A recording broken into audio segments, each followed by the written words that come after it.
What's going on, guys? Welcome back. Picking up from where we left off last episode, still trying to figure out what the hell's going on with these turbos.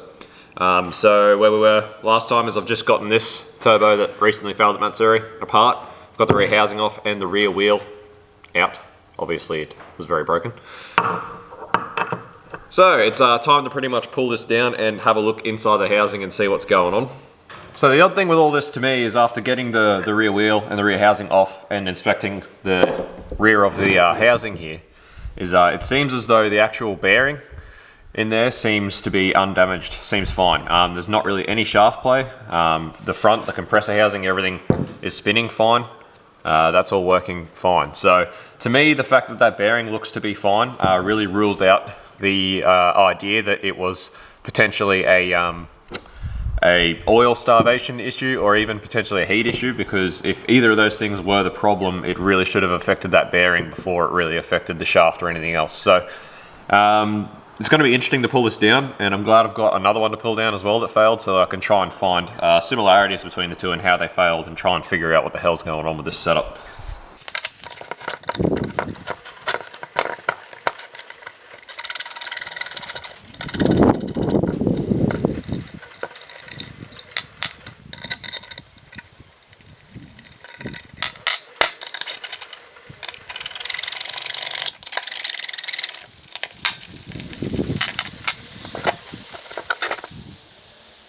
So straight up there, we've got quite a bit of oil in that compressor housing. So very oily around this compressor wheel, and a lot of oil in there in the compressor housing. I don't know if you can see that on camera, but it's very oily in there. So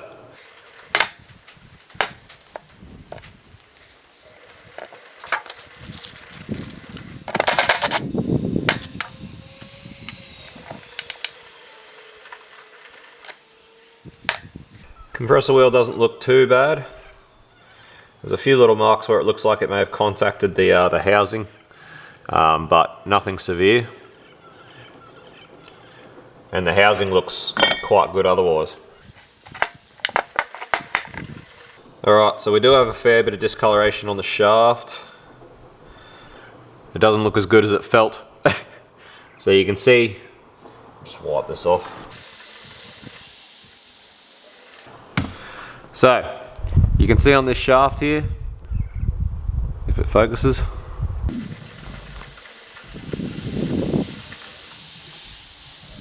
So you can see on the shaft here, the discoloration around where the bearings sit. So this is all heat affected discoloration. It's very, very blue and purple. So that is heat affected. Looking at the end of the shaft, you can see where there's been a big chunk and a shear of, obviously that wheel sheared off there.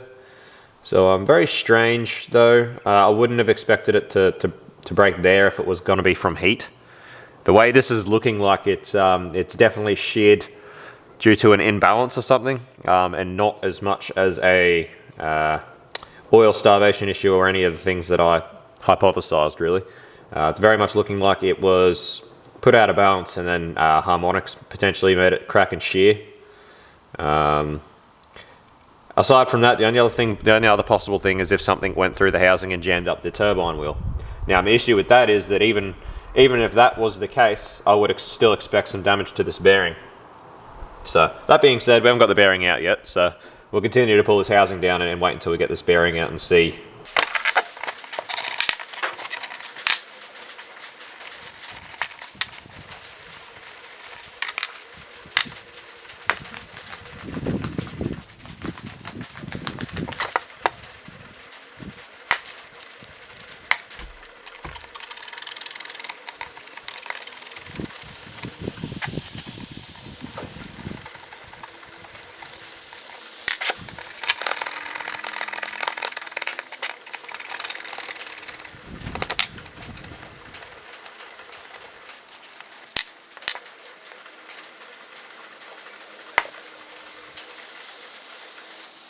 So it seems to be no damage to the thrust bearing at all. Thrust surface, everything looks to be fine there. So again, not really any damage.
There's no real signs of damage to that front bearing.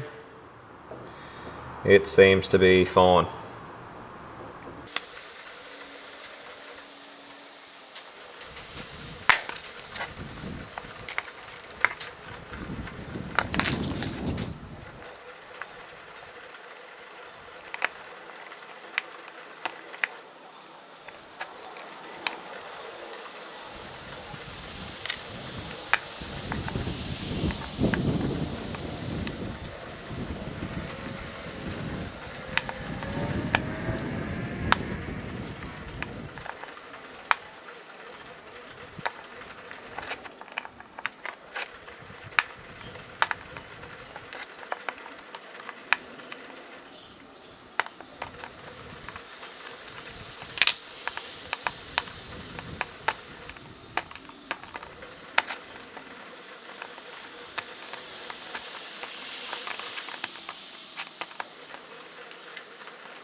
Alright, and that rear bearing looks to be pretty well fine as well.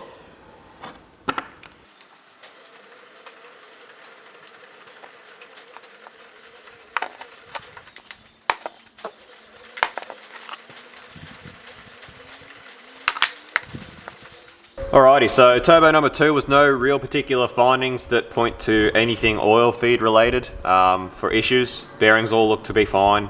Doesn't look like there's really much caking of oil in the housing or anything. It looks like the shaft has been hot. That being said, with the massive EGTs, I would have expected it to be hot, but it doesn't look like it's been hot enough for it to cause issues on the shaft where it would break there. So my consensus at the moment is that it potentially may have damaged the wheel earlier in the day at some point. Maybe when it was running that 18 pound at the start of the day. It may have damaged something. It's pretty well known that these ceramic wheels do tend to, fly apart at massive RPM, which obviously this turbo would have been doing, making 18 pound at the start of the day. So I'm just not wondering at the moment if potentially at the start of the day I may have damaged this wheel, which may have caused a massive imbalance in the turbo, which could cause harmonics and obviously over the day eventually just perforate a crack and fail like that is what I'm pointing to at the moment. So either way, not anything certain coming out of that turbo, so time to start pulling down turbo number 1. So this is the turbo that I wrecked at morning sesh, which I sort of started pulling apart just to have a quick look, but I haven't actually found anything on this turbo either. So one thing you do notice on this turbo is that it still spins and there's no shaft pay, but you do notice, it might be a bit hard to see on camera, but when you turn that shaft moves. This shaft is definitely twisted or bent somehow, some reason, some way. It's not a very happy shaft, this one. So pull this turbo down and see what it shows us and what we can correspond between the two and try and work out a bit of a pattern of what's going on.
So this is a bit strange. I actually am having a lot of trouble trying to get the turbine wheel out of this housing because of the way that it is worn, because it's been bent.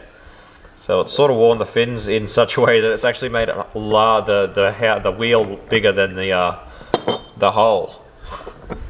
So I actually can't get the turbine wheel out, which is a bit average at best.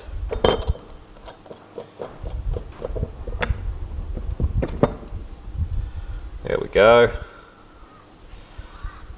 So, a bit strange there. Bit of a strange thing to happen. So, by the looks of this, I reckon this shaft was about to do exactly the same thing. Massive, massive crack through there. So you can see, I'll try my best to get you to see it on camera, but there is just a massive crack right at the back, right in front of the wheel. It's hard to see. I might have to switch to the phone so I can show you a bit better, because it's a bit hard to see on this camera because it doesn't focus properly. It's a bit easier to see in the sun on the phone, but you can see where that crack is. So you've got this weird seal ring thing there. That's where it obviously marries up and joins. And it's supposed to be linear all the way around the back, and then obviously it's welded itself to the wheel at some point, and then it looks like it's cracked all back around there.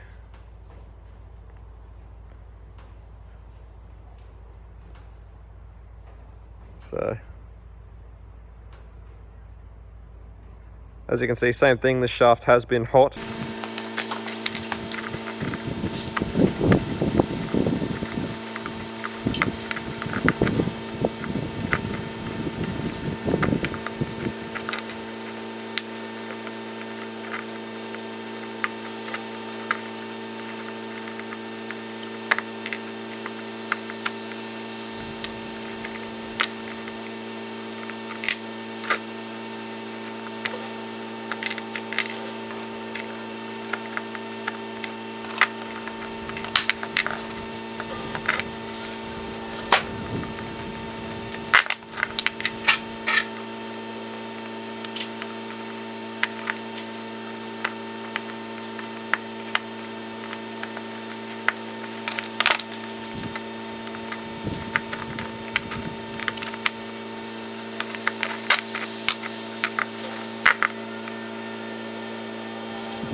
Righto guys, hopefully you can hear me alright. So here we have both shafts and rear wheels out of both turbos. This one obviously out of the one from Matsuri, which blew apart. As you can see, the fractures on the shaft. You can see both shafts have been hot, however, certainly not hot enough that I would expect this material to be breaking up. I would expect it to be very, very black if it had been hot enough to cause damage to the shaft. Not only that, if the shaft was hot enough that just the heat on its own was causing damage, I would expect both rear bearings to be absolutely cooked. So these are both bearings that I pulled out of that first turbo that I pulled down. The one from Matsuri, both bearings are fine. There's nothing wrong with either of those bearings.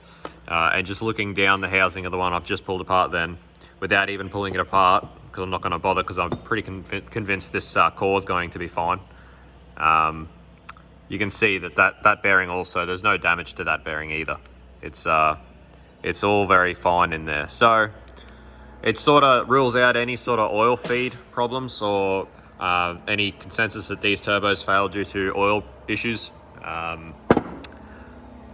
As you can see, I pulled this little seal off the back of this shaft just so I could closer inspect what was going on. You can see there is a crack at the back of the shaft. Sorry, just changed cameras there. But you can see that crack there in the back of the shaft is pretty nasty. Not only that, but it's also the heat has sort of done some welding, and that's where it's really messed up with this seal. It's sort of made it so hot that it welded itself in all sorts of funny. I did originally think that was a crack. It was not. It's just this seal's all sorts of messed up. You can see on this wheel here where there's got chunks of ceramic wheel just missing. With both of these wheels, it's almost impossible to determine whether they were damaged before or after, just due to the fact that, well, this one especially is completely minced, and this one did contact the housing, so it's impossible to know what damage was done prior and what damage was consequent to the turbo failing. But to me, you got all these bent fins here, and then you got a few just chunks missing. So yeah, it's pretty hard to draw a conclusion from what's here, but both turbos have failed at around the same point, right at the back of the shaft or right at the front of the exhaust wheel. So pretty much the only explanation that I can come up with myself at this point is that these ceramic wheels are just not coping with their heat and their punishment. The big thing with the turbo that failed at Matsuri is there was already a proven turbo. It had already lived on this car on the high mount setup for multiple events. It then lived on the same engine in Luke's car with a different high mount manifold, and it lived fine until Luke decided to go upgrade, and that's why I bought it back off Luke. So it was very odd for this turbo just to fail, considering it was an already proven turbo. It wasn't a brand new one that just failed straight away. So it had done its job for quite a long time. Obviously, the biggest difference being that now it was on my car, which, as we know, was the timing's quite retarded. And it's got a cast low mount manifold, which, as we all know, just characteristically retain a lot more heat in the manifold. So the conclusion that I have to draw really is the fact that I don't think there's anything that could go through the housings and damage the wheels that wouldn't do damage to the motor. We've done a compression test on the motor. It's still pretty evenly the same as it was last time, so it can't be any valve. It surely shouldn't be any sort of bits of ring or anything like that that's gone through that motor for it to still be fine on a compression test, and for me not to notice that it's not very happy. So I can't imagine anything that's actually gone through the motor to go through these wheels. So my consensus is just that the cast manifold coupled with the retarded timing is causing massive EGTs, which I just believe that these ceramic exhaust wheels are just getting too hot themselves. And I reckon potentially what's happened is that it's damaged a wheel, maybe blown apart a bit of material off the wheel, or even enough as folding it, just enough to send it way out of balance. And I reckon both of these turbos have just been out of balance enough that it's started to crack. So obviously with this one, wasn't as severe, but you can see there is that crack there. So I reckon it's out of balance, probably causing a fair bit of harmonics through the shaft, and eventually causing cracks and propagation, which is eventually leading to turbo failure, essentially. So evidently I reckon that the cast manifold probably isn't as kind as the high mount, simply for the fact that with the high mount you have longer runners. So I just reckon that it's not getting the brute of that compression heat, where having the cast manifold is very short. It's very short runners, like 3 and 4 are almost directly out into the flange. So it's that exhaust wheel is very, very close to the valves. It's not very far at all, and with it being so retarded, it's blowing out a lot of that heat. Being so late in the combustion process, it's blowing out a lot of heat. So I reckon that these ceramic exhaust wheels are just copying the brute of that that combustion heat. And yeah, I just reckon they're getting too hot, too soft, blowing apart. Both of these turbos have worked pretty hard. Both of them failed after I had my boost pressure sort of under wraps, but both of these turbos did get pushed to around 18 pound on a 3 litre. So, and I wasn't very kind to them, as you've seen. I was not very kind to them at all. So that's the conclusion I'm going to draw at this point with the knowledge that I have. I will continue to chase this up. I'll ask a few more people that know a bit more about it than I do.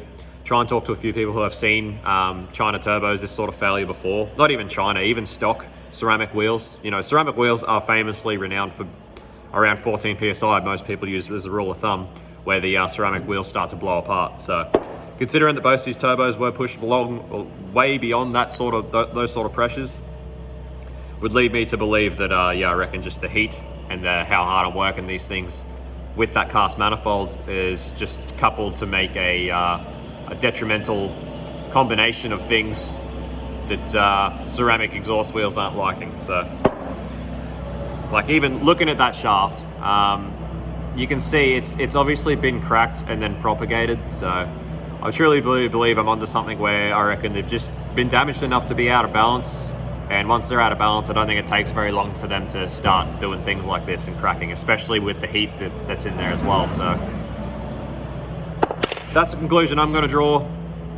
Again, I'm no turbo expert, so take it with a grain of salt. But apart from that, bearings all look fine in these turbos. There's no signs of any oil starvation, no signs of any other real damage except for these exhaust wheels. So that's where I'm going to draw it. Thanks for watching, guys. So next episode will be, I'll get one of these GT35s out and I'll probably start rebuilding my hot side, because I'll try this again with it properly tuned without so much retarded timing and see if it helps at all. But this will be the last iteration of the high mount, the low mount, sorry. If I can't keep another turbo alive with the low mount with it tuned properly, I am going to go back to a high mount. This is going to be the last time, but I'm really hoping that I can just get this out with a tune and get this to work properly, especially now that I have boost control. I know I've said this every time, but now that I do actually have boost under control, I'm hoping that these turbos won't cop it so bad, and with a tune, hopefully they won't get so hot. So hopefully I can keep one of these 35s alive. So given that conclusion, if these were a better quality turbo with a better exhaust wheel, it is very possible that they would have survived, they wouldn't have failed. So definitely a case of probably lesser quality turbo.